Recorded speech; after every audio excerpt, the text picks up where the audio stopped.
keep all of their rites, their initiations, their ceremonies extremely well guarded.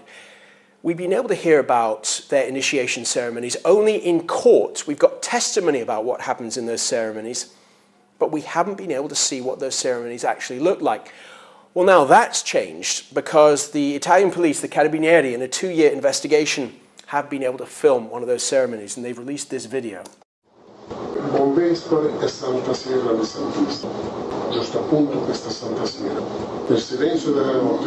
The grainy footage shows 4 men apparently on an outside terrace, and the ceremony looks like it's led by the man with his back to the camera who's wearing a baseball cap. He leads the men in a huddle. He uses extremely elaborate, even neo-pagan language. Holy afternoon greetings to the devotees, he says at one stage. And he, I suppose he's the initiator, asks the new member to swear until the 7th generation that he will protect the honor of his wise brothers. None of these men know that they're being filmed. And he also delivers some rather forceful instructions, and these are shown on a second video released by the police.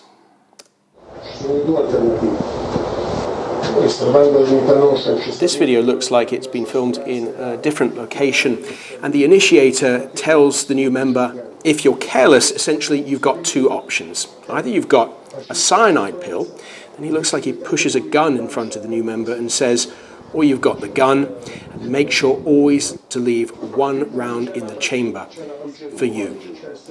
And the initiator ends this particular video with a final request. If anyone asks you where you're from, you've got to answer, my father is the sun, my mother is the moon. And those are answers that may not be particularly helpful for Mafia members now facing many more years in prison.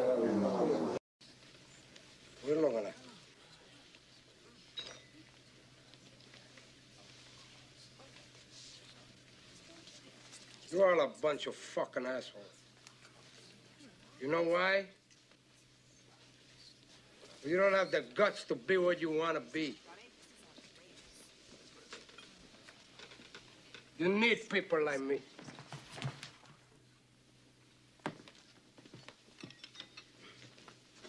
You need people like me so you can point your fucking fingers and say, that's the bad guy. So, what'll that make you? Good? You're not good.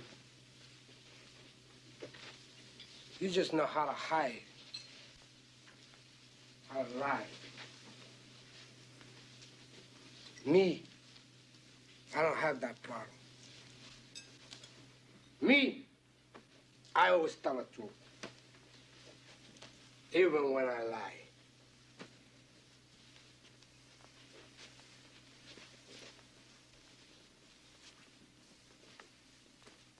So say good night to the bad guy.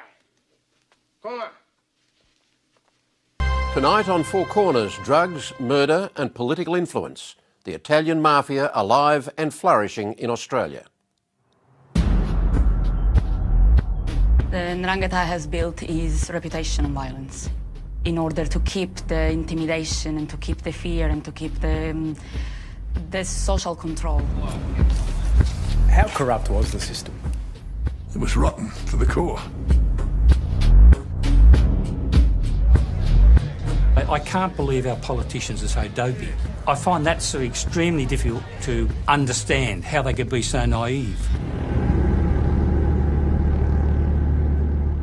The Italian Mafia has a long and infamous history in Australia. Remember the Griffith marijuana network, the drug lord Robert Trimboli, the murder of anti-drugs campaigner Donald Mackay. That may all seem like ancient history, but what we will show you tonight and again next week is that in the decades since then, the so-called honoured society, Ndrangheta, headquartered in Calabria in southern Italy, has built a massive operation in Australia, bringing in huge quantities of drugs and infiltrating mainstream Australian politics. Tonight's investigation will take you inside long-running police surveillance operations to dramatically uncover just how brutal, ruthless and deeply embedded the honoured society of Ndrangheta here really is. We were informed on Thursday that lawyers for one of the principal people featured in tonight's story, Melbourne businessman Tony Madaffri, would be seeking a court order to stop the program going to air. That didn't eventuate. Reporter Nick McKenzie travelled to Calabria for this joint Four Corners Fairfax Media expose.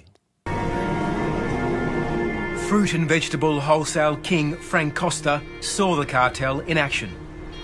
What was happening was that they had the buyers of certain products, major lines, big volume, in their pocket. And those buyers would give them the order regardless, and it would get through quality control regardless, and they would receive weekly, I think it was mostly weekly, might have been monthly in some cases, but mostly weekly, a brown paper bag. So he might just get 100 boxes of something or whatever, and then he'd give him 50 cents a box, $50 at the end of the week. That would grow to 1,000, grow to 2,000, and the guys got hooked, absolutely hooked. And once you're hooked, you're gone. And you sell your soul to the devil, well, you become a devil. In the late 1980s, Frank Costa agreed to a request by the supermarket chains to confront these schemes and end the market cartel. Before long, he received a chilling message from a Calabrian wholesaler. I've been sent to speak to you from so-and-so, who came and approached me this morning in the market with 2 offers. Your choice, Frank, he said. You can have $1 million cash now. That'll be all cash, and you can get that same repeat every 12 months if you let the buying go back to its original process, right? And if you don't want that, you can have the other offer, which is a bullet for you. That was me.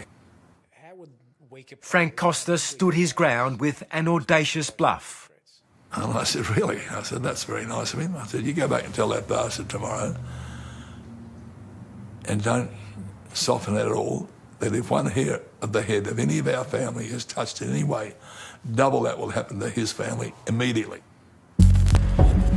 I know that in my heart, Francis is on the stand with me all the time. He's there with me all the time, and I'm speaking for him, and I'm not going to stop speaking for him until the day I die, if it needs to be. I want the truth known. I really want the truth known.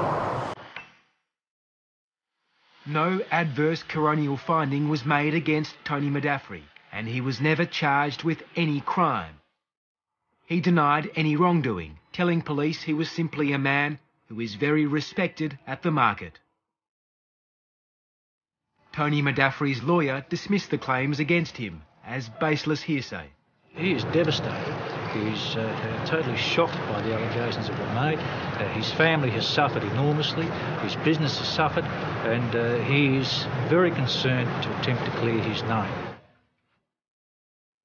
In 1995, the National Crime Authority completed the biggest mafia inquiry in decades, codenamed Cerberus. Four Corners has obtained the confidential Cerberus report, which was never publicly released. Antonio Madaffri has been named by 3 sources as being a member of the Honoured Society. Membership of a secret society must be considered as highly probable.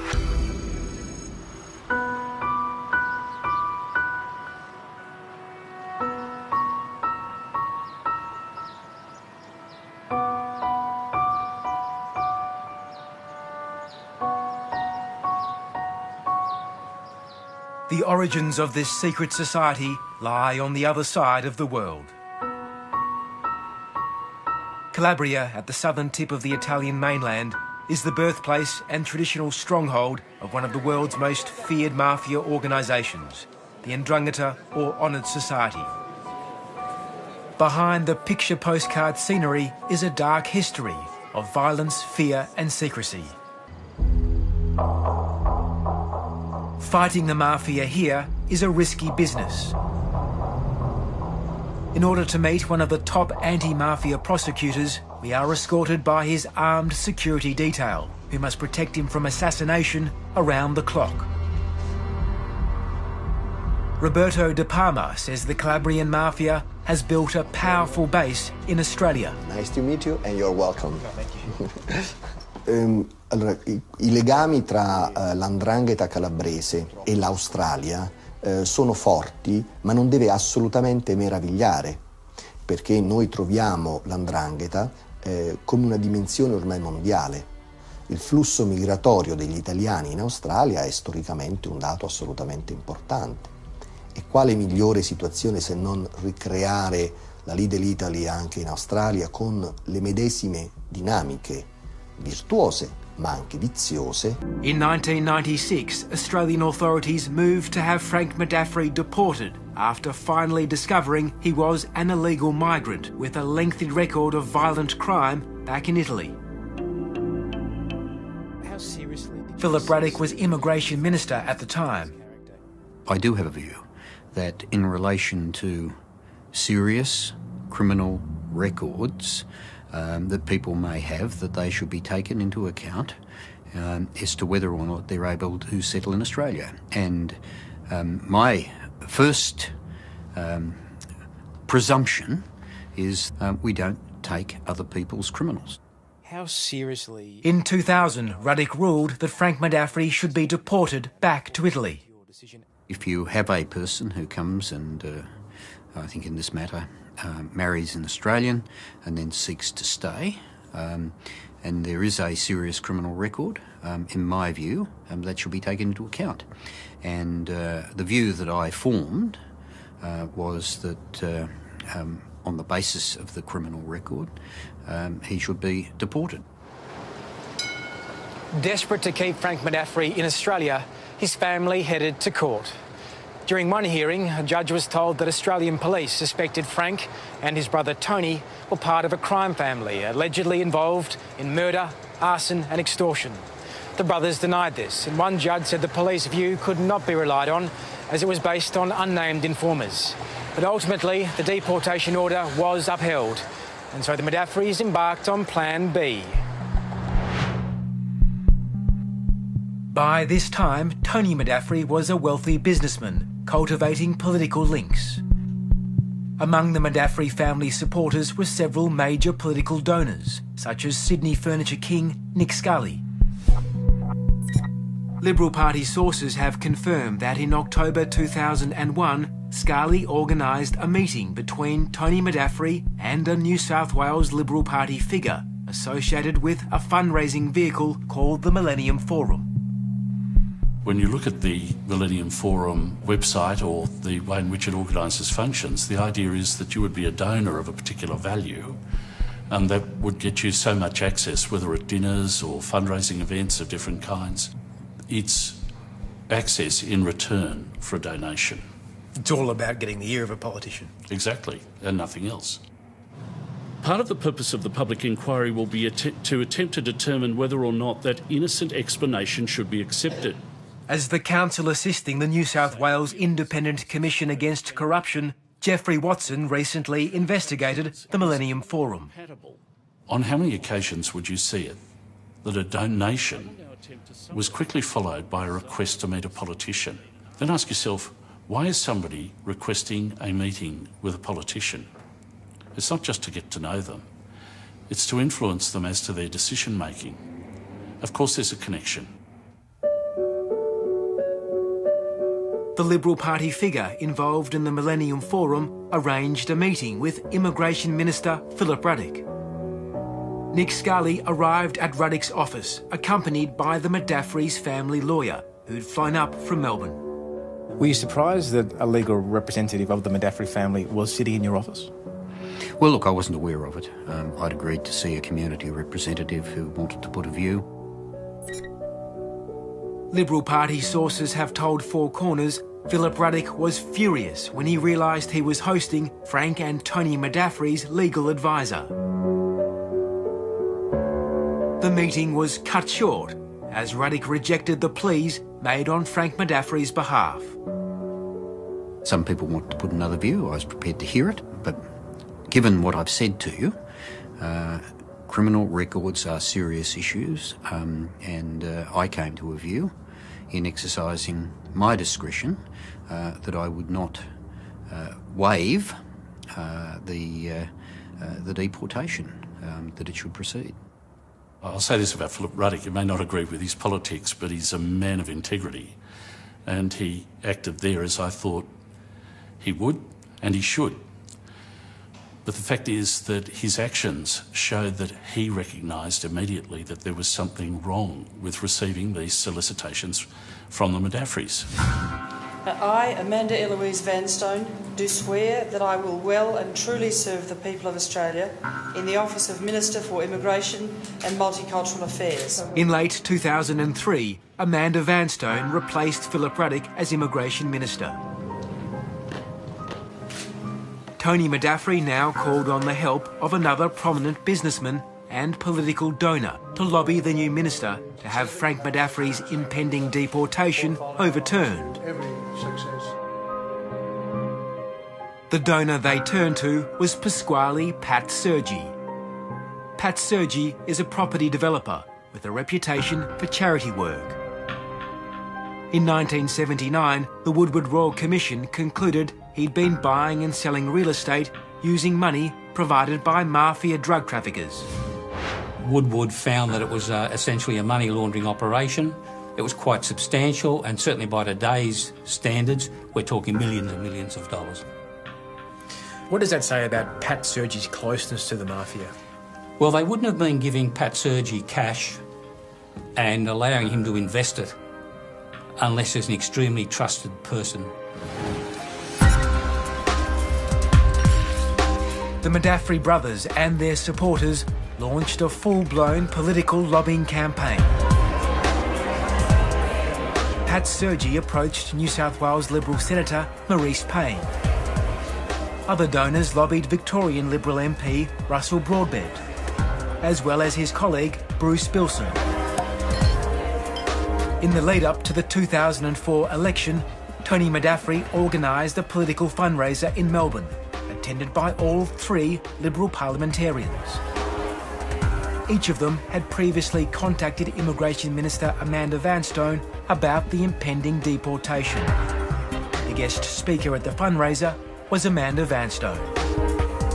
On the evening, Tony Madaffri personally donated $15,000 to the Liberal Party's Millennium Forum.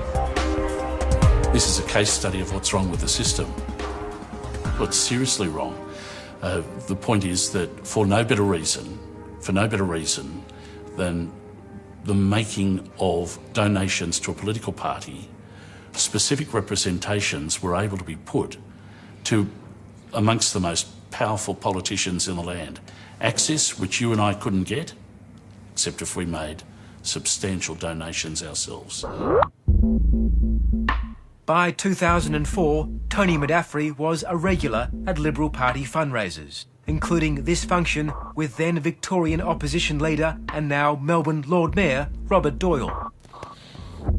Searching through hundreds of photos from fundraising events, Four Corners discovered Tony Madaffri even meeting then Prime Minister John Howard. In November 2005, after years spent lobbying, Frank Madaffri finally got the break he was looking for. Amanda Vanstone intervened in the case and overturned the deportation order. Amanda Vanstone has not responded to repeated attempts to contact her, and all the MPs involved in the lobbying declined to be interviewed. But they've maintained their intervention in the case was based on humanitarian concerns about the impact of the deportation on Frank Madaffri's family. Why did you feel it? Senior officials who worked on the Madaffri visa case have told Four Corners the decision to overturn Ruddock's deportation order was appalling, as it exposed the community to harm. Do you stand by your decision that you made as Minister in the Francesco Madaffri case? Look, I wouldn't be here talking to you if I didn't believe that weighing up all of the issues that were before me at that time, that it was the appropriate decision. Should Frank Madaffri have been given a visa? Well, that's not really a question for me to answer. However, on the basis of the fact that he had significant criminal convictions, certainly he's not someone that we would recommend would be given a visa to reside in Australia, for sure.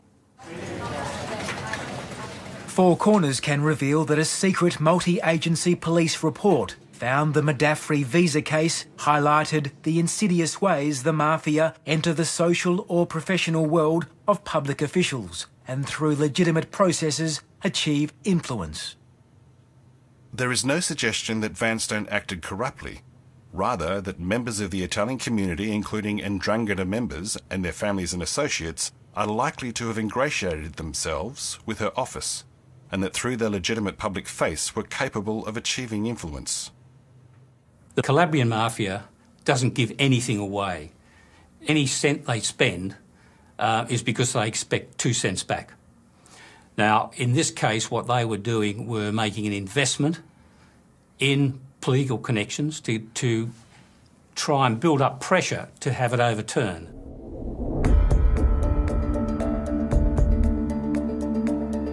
After winning his battle to stay in Australia, Frank Modafferi embarked on the boldest chapter yet in his criminal career.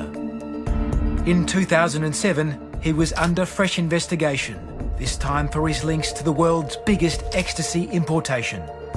Police were listening in as he threatened his underworld rivals.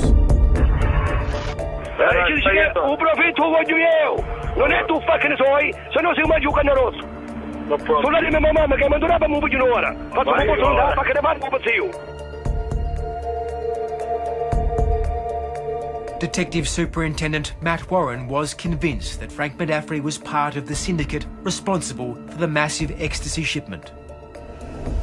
But catching him and his accomplices would not be easy and would involve a high-stakes cat-and-mouse game between police and one of the most dangerous mafia groups in the world.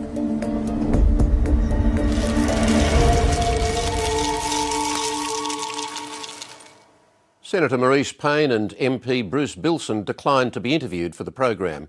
Senator Payne said in a statement that when she made representations to the then Immigration Minister in relation to Frank Modafferi, she had no knowledge of the criminal associations of any party she dealt with.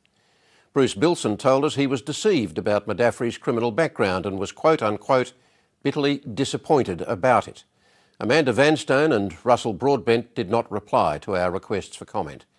Next week, we'll bring you part 2 of this important exposé, which reveals the inside story on the world's biggest ecstasy bust, the next crop of mafia leaders in Australia, and Frank Modafferi's Labor connection.